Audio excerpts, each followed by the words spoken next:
चाषी good news यही दिन अकाउंट को आसब 23तम किस्ती टंका शीघ्र करंतु यही काम।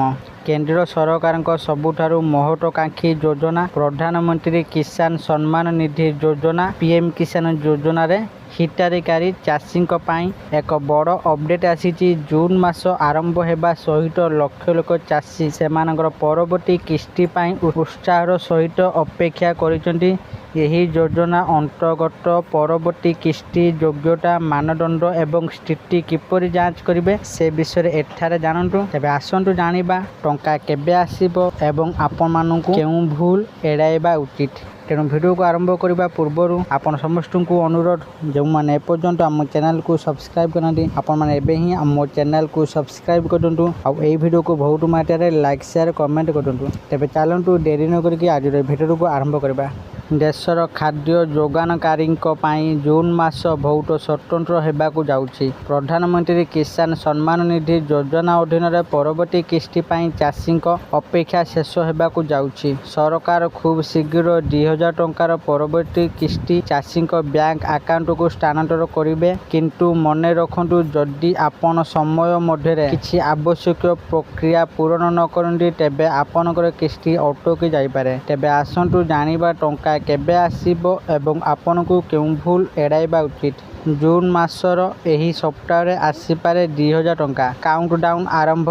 प्रधानमंत्री किसान योजना रे पूर्व धारा आधार रे चाषी माने जून द्वितीय किंबा तृतीय सप्ताह रे सेमानर किस्ती पाई परिबे। तथापि सरकार एपर्यंत आनुष्ठानिक भाव में तारीख निश्चित करिनांती। पूर्व प्रधानमंत्री नरेंद्र मोदी मार्च 13 तारीख रे आसाम रे गुवाहाटी योजनार 22तम किस्ती जारी करथिले। फलस्वरूप परवर्ती 4 मासर चक्र जून मासर शेष होगा। क्षुद्र एवं नाममात्र चाषी मानक आर्थिक सहायता प्रदान करने केंद्र सरकार वार्षिक 6000 टंका आर्थिक सहायता प्रदान करती। यही राशि प्रति 4 मासरे 2000 3टी सम्मान किस्ती सीधासलख लाभ हस्तांतर डीबीटी माध्यम चाषी बैंक अकाउंट को स्थानांतरित कराए, जहाद्वारा कौन मध्यस्थी को हटाई दि जाए। सतर्क रुहतु। तुरंत आपणकर इकेवाईसी पूरण करूँ, नचेत आपण टंका पाइबे नहीं। आपणकर 2000 किस्ती बिना बाधार आपण अकाउंट रे जमा हेबा निश्चित करने आपन को तुरंत आपणकर इकेवाईसी पूरण करने उचित। यह बिना किस्ती रिलीज हेबो नहीं।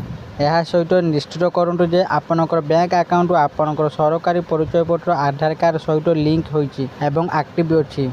इकेवाईसी करिबार 3टी सहज उपाय। चाषी माने सेमानकर सुविधा अनुसार एही 3टी पद्धति मध्यरु जेकोनसी व्यवहार करी सेमानकर इकेवाईसी पूरण करि पारबे। ओटीपी आधारित प्रधानमंत्री किसान पोर्टाल परिदर्शन करी एवं सेमानकर पंजीकृत मोबाइल नंबर प्राप्त ओटीपी व्यवहार करी बायोमेट्रिक आधारित सेमानकर निकटतम साधारण सेवा केंद्र सीएससी परिदर्शन करी एवं सेमानकर फिंगरप्रिंट प्रदान करि पारिबे। फेस ऑथेंटिकेशन प्रधानमंत्री किसान ऐप माध्यम रे सेमानकर फेस स्कैन करी मध्य यह सहजरे समाप्त करा जाय पारिबो। घर बसी आपनकर हिताधिकारी स्थिति एही परि जांच करंतु। जदि आपण तालिकार आपण नाम एवं देय स्थिति देखा चाहते तेबे एही पदक्षेप गुड़ी को फॉलो करूँ। प्रथम सरकारी पीएम किसान वेबसाइट pmkisan.gov.in परिदर्शन करूँ। वेबसाइट रे होम पेज रे बेनिफिशियरी स्टेटस विकल्प पर क्लिक करूँ। एबे आपणकर अकाउंट नंबर किंबा पंजीकृत परिचय नंबर प्रवेश करूँ। तापर आपणकर संपूर्ण देय एवं योग्यता स्थिति प्रदर्शन करने गेट डाटा उपर क्लिक करूँ।